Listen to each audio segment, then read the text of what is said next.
Bonjour les amis, bonjour les cryptopreneurs, c'est Christian et bienvenue sur l'Air Franchi. J'espère que vous vous portez bien, j'espère que vous êtes en santé, j'espère que vous préparez bien les fêtes et j'espère que votre vie est rose, ok? C'est mon souhait pour vous, ok? Maintenant, je sais que la majorité de vous qui me suivez, vous êtes des investisseurs, ok? Vous avez des placements sur différents cryptos actifs. Et j'aimerais juste vous rappeler que nous sommes dans un environnement à haut risque, ok? Parce qu'il y a cette guerre permanente, perpétuelle contre les crypto-monnaies, contre les cryptos actifs. Il y a des lobbies qui veulent à tout prix briser l'essor de la blockchain, ok?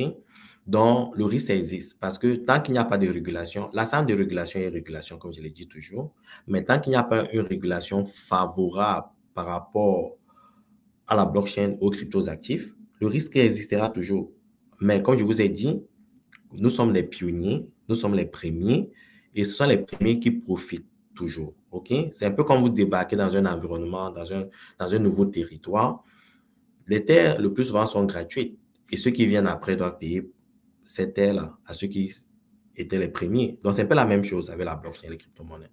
Donc, vous êtes dans le meilleur environnement d'investissement.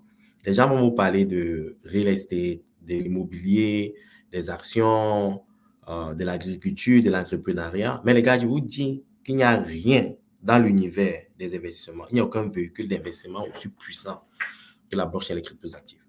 Donc, vous êtes dans le bon environnement. C'est ce que j'ai dit n'engage que moi, mais j'ai les données pour le prouver. Vos investissements, c'est à vos risques. Et comme je le dis, nous sommes dans un environnement à haut risque. Mais le potentiel, avec un potentiel 100x, 1000x, ça veut dire quoi? Ça veut dire que si vous vous positionnez dans certains actifs dans lesquels vous avez fait des recherches, avec un peu d'échange, vous pouvez changer votre vie, la vie de vos enfants, la vie de vos petits-enfants. On appelle ça generational change. OK? Et ceux qui ne sont pas dans cet environnement en ce moment sont perdus. OK? Et quand ils se mordront les doigts, comme je l'ai dit. OK? Maintenant, pourquoi il y a cette guerre perpétuelle contre les cryptos actifs et la blockchain? La raison est simple. C'est parce que la blockchain va changer la façon dont les finances fonctionnent. OK?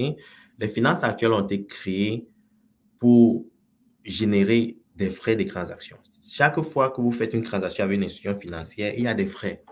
C'est comme ça que les banques collectent leurs revenus. OK? Je vais lire rapidement quelques frais. OK? Par exemple, quand vous faites une transaction avec une banque, voici les différents frais que vous encourez. Il y a les frais de tenue de compte. OK? Il y a la cotisation à une carte bancaire. Il y a les prix d'un abonnement à un service tiers. Il y a les frais pour l'émission d'un chèque de banque. Il y a les frais de retrait ou d'encaissement d'espèces. OK? Il y a même les frais d'EBM, on appelle ATM machine. Il y a les frais de ATM machine. Un instant, je vais bien m'organiser ça pour mieux lire.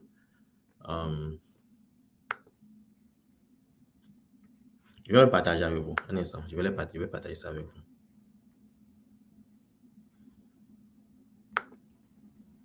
Bon, il y a les frais appliqués pour les paiements, il y a les frais de dossier dans le cadre d'un prêt, il y a les frais en cas de compte inactif, il y a les frais d'opposition de chèque, il y a les frais de gestion pour une succession, la commission d'intervention, les commissions d'intervention, les frais en cas de découvert, ce qu'on appelle les agios, les frais suite à un incident de paiement.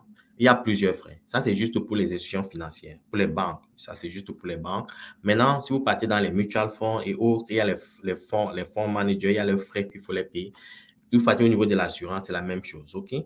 Donc, quand vous regardez un peu comment la structure de la finance actuelle est faite, c'est juste pour créer, à travers les intermédiaires, la collecte des frais. C'est comme ça que les banques se font de l'argent. Et quand vous apportez une technologie qui vous dit qu'on élimine l'intermédiaire, ça veut dire qu'en éliminant tout intermédiaire, ça veut dire qu'on élimine toutes les sources de ces frais-là. Ça crée une guerre parce que ça met l'existence des banques en danger. Ça met l'existence des institutions financières en danger. Je vais partager quelque chose avec vous rapidement. Bon, ce que je partage avec vous en ce moment, c'est une note sur les deux sénateurs, Elizabeth Warren et le sénateur, bon, Elizabeth Warren et Roger Marshall, si vous les connaissez, ce sont les députés américains, OK? Qu'est-ce qui se passe? Le 14 décembre 2022, les sénateurs Warren et Rogers Marshall, républicains du Kansas, ont présenté le Digital Asset Anti-Money Laundering Act de 2022, une législation bipartite qui atténuerait les risques que les crypto-monnaies et autres actifs numériques posent à la sécurité nationale des États-Unis, en combler les lacunes du cadre existant de lutte contre le blanchiment d'argent et le financement du terrorisme, et amener l'écosystème des actifs numériques à mieux se conformer aux règles qui régissent le reste du système financier. OK? C'est que ça veut dire quoi? C'est que ça veut dire qu'ils essayent d'éliminer même la raison d'être de la blockchain. La raison d'être de la blockchain, c'est la décentralisation. OK? C'est la décentralisation. Donc, avec une loi comme celle-ci, ça tuerait totalement les crypto-monnaies et la blockchain. Ça veut dire qu'ils ne peuvent pas empêcher la technologie de se développer. Parce qu'un individu, parce que les technologies autour de la blockchain sont le plus souvent ce qu'on appelle open source. Ce sont des individus dans leur chambre, dans n'importe où à travers le monde, qui créent un petit contenu de code et on le partage. Et ils ne peuvent pas empêcher un individu en Inde de faire ce développement-là. Donc, la technologie en tant qu'elle continuera à se développer. Mais les transactions autour de la blockchain pourraient être difficiles. Par exemple, s'ils interdisent, par exemple, que le Tether ne crée plus les USDT, que, par exemple, Circle ne crée plus les USDC et autres, donc ça crée une certaine difficulté au niveau des transactions, un peu comme ça a eu lieu pour nous qui sommes là depuis 2013, nous avons vu comment c'était difficile de faire des transactions avec les crypto-monnaies. Il n'y avait pas d'échange et autres, OK? Ça crée un peu ces difficultés-là, ça crée un peu cette inconvénient au niveau des transactions des crypto-monnaies, mais interdire la blockchain en tant que telle, c'est impossible, OK? Donc, il y a ces lois-là qui se passent, OK? Et qui supportent ces gens-ci? C'est un peu comme Garingas, qui supportent ces gens-ci. Ce sont des lobbies financiers, ce sont des lobbies. Il y a des personnes derrière ces gens-ci qui les poussent à agir comme ça, à interdire l'exploration de l'écosystème de la blockchain. Il n'y a rien. La raison le plus souvent qui positionne, c'est le blanchiment d'argent et autres. Mais la preuve, les données ont montré que le plus souvent, le blanchiment d'argent est fait avec le dollar américain, le fiat. Ce n'est pas avec, c'est pas avec les cryptos actifs. Au contraire, avec les cryptos actifs, on peut crasser rapidement certaines sources de transactions. Mais avec le blanchiment d'argent, ce sont les P2P en cash qui se passent. Donc, ça, ce sont des raisons fallacieuses pour pouvoir attaquer la blockchain. Mais néanmoins, la bonne nouvelle, c'est que une technologie comme la blockchain ne peut pas la stopper. Deuxièmement, il y a aussi des voies positives qui supportent la blockchain. Avant d'aller vers les voies positives, écoutez un peu le sénateur Robert. OK? Un instant. That this is a light touch.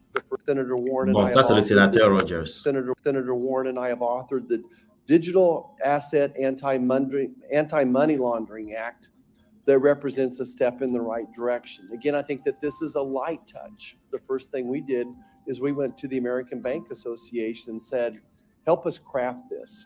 And I don't know if you saw Senator Warren's hearing with Jamie Dimon yesterday, but Mr. Dimon said basically, in his opinion, crypto is only a tool for criminals. And I think, again, it's that light touch by the federal government as opposed to a heavy touch as well. That's about all I know about crypto. Senator Warren and I have authored. Donc, ça, c'est le sénateur Rogers Marshall qui est en train d'introduire cette loi anti-crypto-monnaie, OK?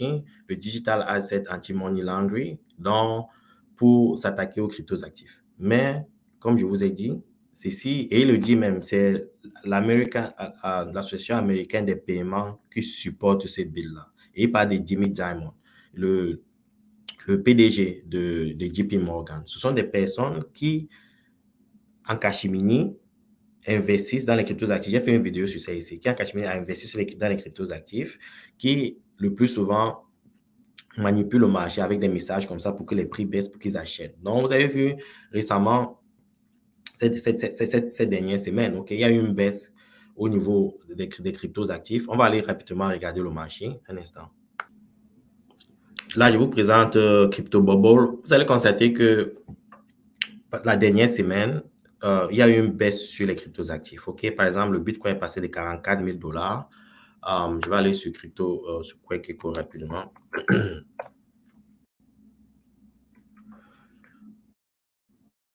Vous allez constater que le Bitcoin était passé de 41 000 $ à...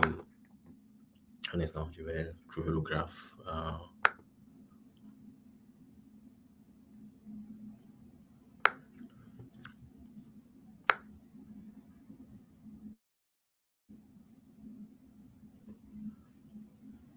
Bon, c'était 7 days, OK? Bon, ça, c'est le 7-day chart, OK? Vous allez constater que le Bitcoin a chuté, hein, le 14 décembre, on était presque à 43 000 $. On s'est retrouvé de 18 à 41 000 $. Et le bill est entré en action, c'était ce 14 ici, OK? Donc, ça a créé un peu une petite panique sur le marché avec d'autres effets, OK? Et il y a eu cette baisse sur le marché. Vous avez constaté que nous sommes maintenant à 44 000. Le Bitcoin est en train d'aller vers la hausse, les gars. Ne vous y trompez pas. Il y a tous les facteurs qui déterminent que le Bitcoin ira vers la hausse, OK? Par exemple, les ETF qui viennent en janvier, surtout ça, OK? Donc, ça n'arrive pas vers la hausse. Ces gens-ci, le plus souvent, manipulent le marché pour créer une certaine panique. Quand les prix baissent, eux, ils achètent. C'est un peu ça, Jamie Dimon avec JP Morgan. Ça, c'est illégal, mais ces gens ont une puissance financière, ils ont des lobbies, ils peuvent dominer, influencer les lois américaines. OK? C'est ce qui est en train de se passer. Donc, quand vous êtes positionné dans les cryptos actifs, certaines personnes, comme je vous ai dit dans une vidéo récente, vous quittez d'un crypto actif, vous partez dans les USDT et vous revenez dans les cryptos actifs, vous avez moins de crypto-monnaies. Il faut être discipliné. Il faut rester discipliné, il faut rester concentré, OK? Ça, c'est le jeu des grands, OK? Nous sommes des petits joueurs. Il y a des gens en haut là avec des milliards qui sont en train de vouloir se positionner les cryptos actifs. Et quand vous vendez vos crypto-monnaies, c'est eux qui les achètent, OK? Restez concentré dans les crypto-monnaies à forts fondamentaux. C'est ce que je voulais partager avec vous, OK? Donc, il y a ces transactions. Et quand vous allez, maintenant, si on regarde sur CryptoBubble rapidement, vous voyez que le marché commence à retrouver ses couleurs. OK? Daily, regardons au niveau du daily. Le marché commence à retrouver ses couleurs. Il y a des projets comme par exemple Mina 21%, Near Protocol 22%, Avalanche 10%, Beams 11%, OK? Qui commencent à retrouver des couleurs. Au niveau de weekly, SCX 60%. Et il y a, ça, c'est un layer 2 sur le Bitcoin, sur la chaîne, sur la blockchain du Bitcoin. Le Bitcoin, il y a Helium qui a presque 2x, OK? Donc, le marché commence à retrouver ses couleurs et ceci, je peux me tromper, la tendance sera toujours vers la hausse, OK? Ça, ce sont des gens qui s'attaquent aux crypto-monnaies. Maintenant, allons regarder ceux qui sont pro-crypto-monnaies, OK? Un instant. He is co-founder and executive chair of MicroStrategy. Of course, MicroStrategy, often seen as a Bitcoin proxy, it holds a lot of it on its balance sheet. Michael, great to see you. Thank you so much for joining us. Obviously, there has been so much anticipation and frankly, a lot built in, I think, to the price of Bitcoin of this idea that spot ETFs are finally going to come. What's the next catalyst for Bitcoin if and when that happens? How much further can it be pushed upward? Well, I think you can't really underestimate the significance of the spot ETFs. It's not unreasonable to suggest that this may be the biggest development on Wall Street in 30 years. I mean, the last thing that was this consequential was the creation of the S&P index and the ability to invest in all 500 S&P companies via one trade at the same time. So this is very eagerly anticipated, but most of the money in the Bitcoin market right now is the hodlers and the traditional crypto investors. Mainstream investors, mainstream retail, mainstream institutions have not had a high bandwidth compliant channel to invest in this asset class until these spot ETFs. So I think in January, the approval of the spot ETFs is going to be a major catalyst. It's going to definitely drive a demand shock. And then that will be followed in April with a supply shock because there are about 900 Bitcoin a day available for sale by natural sellers, the miners. And that number is going to be cut to 450 Bitcoin a day in April. So it's a pretty big deal. And that puts Bitcoin where a year from now? Higher. How much? You know, we could probably keep a bunch of economists and modelers working all day long to calculate the supply, demand, and price elasticity of this. I don't think we've ever seen, you know, a 2 to 10x increase in demand combined with a halving and supply in a scarce, desirable asset that people want to hold for a long period of time. So I think we're expecting 2024 is going to be a major bull run for the asset class. We just don't know how far the asset's going to run at this point.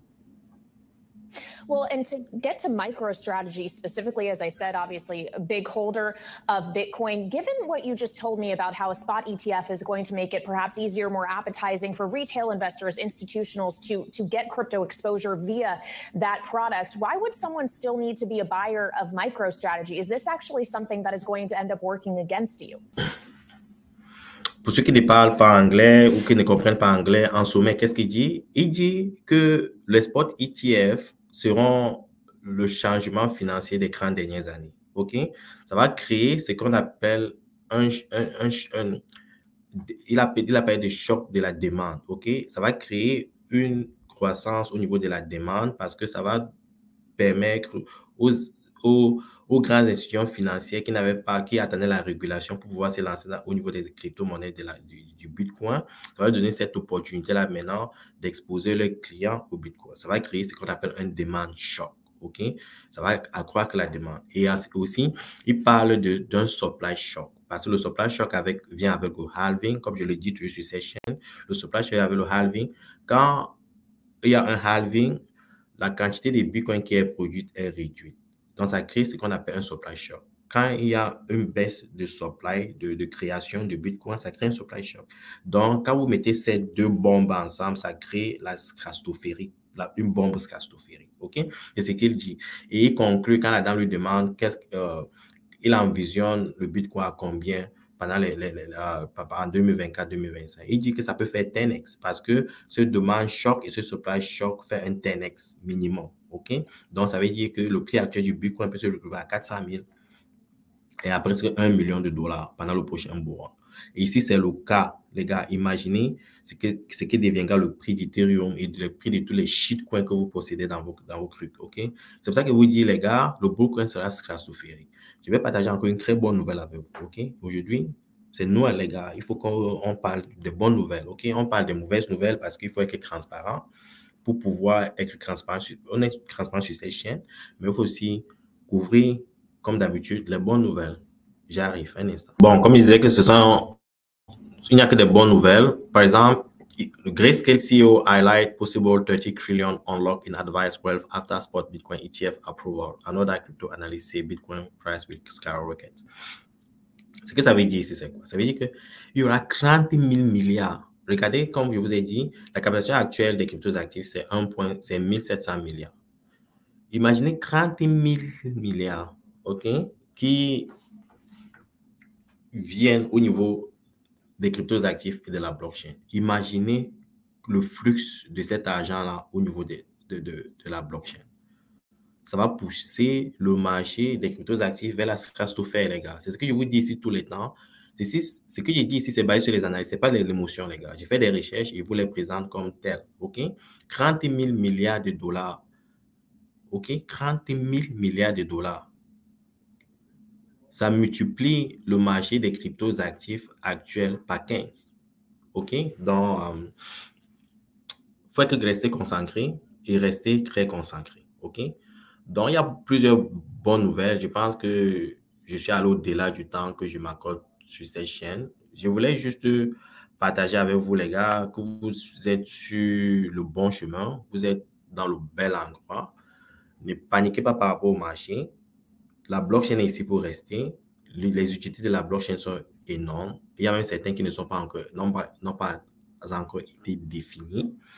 Mais ça sera comme l'Internet. Ça va tout transformer. Et vous et moi, nous allons changer notre vie, la vie de nos générations, si nous sommes positionnés dans les meilleurs cryptos actifs.